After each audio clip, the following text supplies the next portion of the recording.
মহারাজ, আমাদের গ্রামে একজন মানুষ এসছে। সে নাকি ভূতে ভয় পায় না।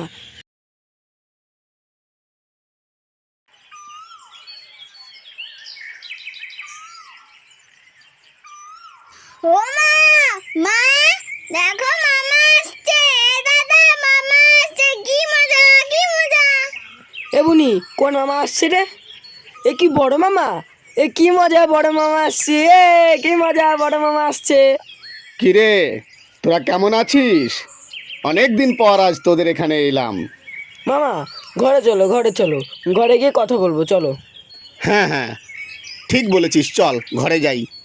বাইরে না বসে ঘরে বসে আলোচনা করব। ভাগ্নে, আজ অনেক দিন পর, তা প্রায় 2 বছর পর তোদের বাড়িতে এলাম, কি তাই তো নাকি? ভালো করেছো মামা। এসছো যখন আমাদের বাড়িতে 2-4 দিন থাকবে।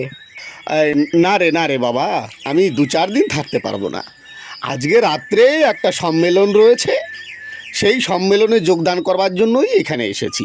তাই ভাবলাম এলাম যখন, তোদের একবার দেখে যাই। সম্মেলন? কিসের সম্মেলন মামা? আরে আর বলিস না, এই গ্রাম বাংলায় যত সব ভুতুরে লোকজন, তারা ভূতের ভয়ে অজ্ঞান হয়ে যায়। তারা বলে নাকি ভূত রয়েছে গ্রাম বাংলায়। তাদেরকে বুঝাবার জন্য একটা সম্মেলন হচ্ছে। সেই সম্মেলনে গিয়ে আমি তাদের বুঝাবো যে ভূত বলতে কিছু হয় না।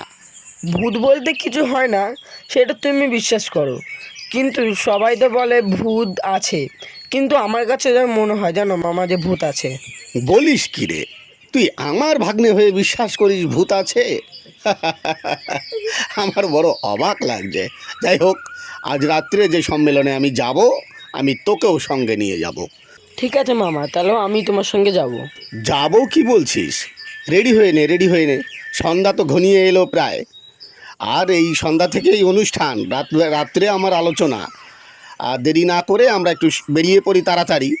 আর বন জঙ্গলের মধ্যে দিয়ে যেতে হবে, তোকে নিয়ে যাব সাথে। রেডি হ, রেডি হ।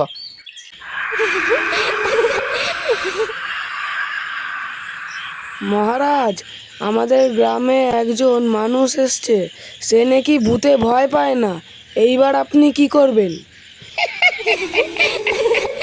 বলিস কি রে, ভূতে ভয় পায় না? এমন মানুষ পৃথিবীতে আছে নাকি? যদি থেকেও থাকে, তাকে আমি ভয় পাইয়েই ছাড়বো। আমি হলাম ভূতের রাজা, নাস্তিক। মামা, সম্মেলনে যাওয়া দরকার নেই। আমরা গাড়ি পেলাম না। এই জঙ্গলের মধ্যে দিয়ে হেঁটে হেঁটে যাওয়া আমার সুবিধা মনে হচ্ছে না। আমার খুব ভয় করছে মামা। বলিস কি রে, তুই আমার ভাগ্নে হয়ে তোর ভয় পাচ্ছে? যদি এর মধ্যে ভয় ভয় করিস, তাহলে কিন্তু এই জঙ্গলে তোকে রেখে দিয়ে আমি চলে যাব। আমাকে সম্মেলনে যেতেই হবে। ভূত বলে যে কিছু হয় না, সেটা আমি প্রমাণ করেই ছাড়বো। মামা, মামা, দেখো আমার পাশ থেকে কি একটা গেল। মামা, আমার কিন্তু খুব ভয় করছে মামা। কি গেল? আরে কিছু নয়, কিছু নয়, এটা তোর মনের ভুল। তোর ভিতরে ভয় লাগছে, তাই একটু তোর মনের ভুল হয়েছে। ভয়ের জন্য এগুলো দেখছিস, এগুলো কিচ্ছুই নয়। চল আমার সঙ্গে হাঁটতে থাক, কিচ্ছুই হবে না। তো বন্ধুগণ, আপনাদের সামনে এবার কলকাতা থেকে আগত বিশিষ্ট বিজ্ঞানী শ্রী গোপাল ভট্টাচার্য আপনাদের সামনে ভূত সম্পর্কে আলোচনা করবেন। ভূত বলে যে কিছু হয় না, সেটি আপনাদের তিনি বুঝিয়ে দেবেন। গোপালবাবু, আসুন, আপনি কিছু বলুন। ভূত বলে যে ভয় পায় না, পৃথিবীতে এমন মানুষ নেই। ভূত আছে, ভূত থাকবে, এবং ভূত ছিল। এটা যেন সবসময় আপনারা মনে রাখেন। এ কি, আমার মামা এই কি উল্টো পাল্টা বলছে? তবে কি জঙ্গল থেকে আমার মামাকে ভূতে ধরলো? না না, এরকম তো হতে পারে না। যে ভূতের ভয় পায় না, তেমন একজন মানুষকে যদি আমি কাছে পাই, তবে আমি তাকে বুঝিয়ে দিতাম ভূত কাকে বলে।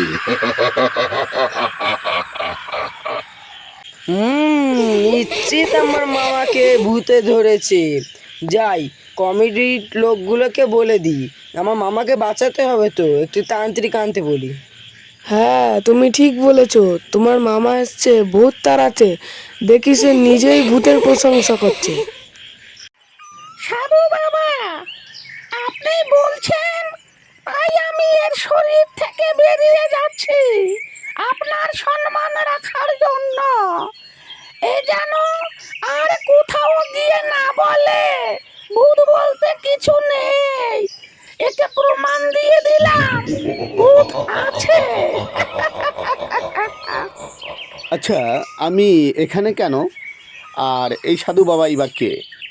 আমাকে এখানে কে নিয়ে এসেছে? মামা, তোমাকে এই ভূত ধরেছিল, এই সাধু বাবা তোমাকে রক্ষা করেছে। বলিস কি রে, আমাকে ভূতে ধরেছে? হে তো বড় আজব কথা। ভূত ছাড়াতে এলাম আমি, আর আমাকে ভূতে ধরলো? আরে বাবা, এসব কিছু নয়।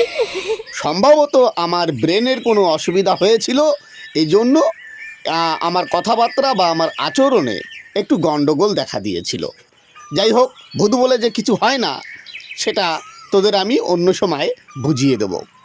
মামা, তোমার যদি ভূতে না ধরে তাহলে তোমার গলার আওয়াজ ওরম হয়ে গেছিল কেন? ধুর বাবা, এগুলো তোদের মাথায় ঢুকবে না। চল, সম্মেলন যখন শেষ হয়ে গেছে আমরা বাড়িতে যাই। বাড়িতে গিয়ে আমি তোকে খাতা কলমে বুঝিয়ে দেব ভূত বলে যে কিছু হয় না। দেখেছো, আমি আরো ভালোই ভালোই ছেড়ে দিলাম, আর ও বলে ভূত বলে কিছু হয় না। দাঁড়া, তোর ভাগ্নেকে বাড়িতে রেখে যেই বেরোবি অমনি তোর ঘাড় মটকাবো।